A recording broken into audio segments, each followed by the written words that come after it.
ከ3 ሚሊዮን ብር በላይ ወጪ የተደረገባቸው ፕሮጀክቶች ተመርቀው ለአገልግሎት ክፍት ሆኑ።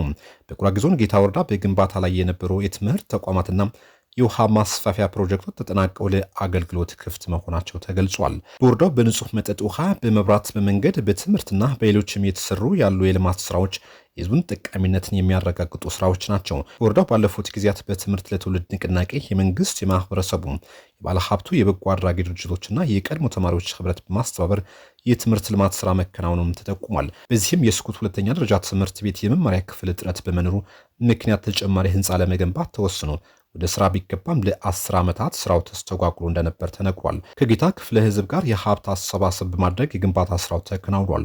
በዚህም የስኩት ሁለተኛ ደረጃ ትምህርት ቤት ባለ 2 ወለል ህንፃ በአጭር ጊዜ ውስጥ ከ34.5 ሚሊዮን ብር በላይ በሚፈጅ ወጪ ተገንብቶ ተመርቋል። ህንፃው በመጠናቀቁ ለመማር ማስተማር ምቹ ዕድል በመፍጠር ለተማሪዎች ውጤት መሻሻል የጎላ ሚና ይጫወታል ተብሏል። ሌላው ማስፋፋያ የተደረገለት የስኩት የንጹህ መጠጥ ውሃ ፕሮጀክት አንዱ ሲሆን የተመረቀው የማስፋፊያ ፕሮጀክት የአካባቢው ውሃ እጥረት የሚቀንስ እንደሚሆንም ተገምቷል። በወረዳው ተገንብተው በተጠናቀቁ ፕሮጀክቶች ወጪ መንግስት ምን ያህል እገዛ እንዳደረገ በዝርዝር የተገለጸ ነገር ባይኖርም አብዛኛው የገንዘብ ወጪ ከህዝቡ መሆኑ ግን ይታመናል።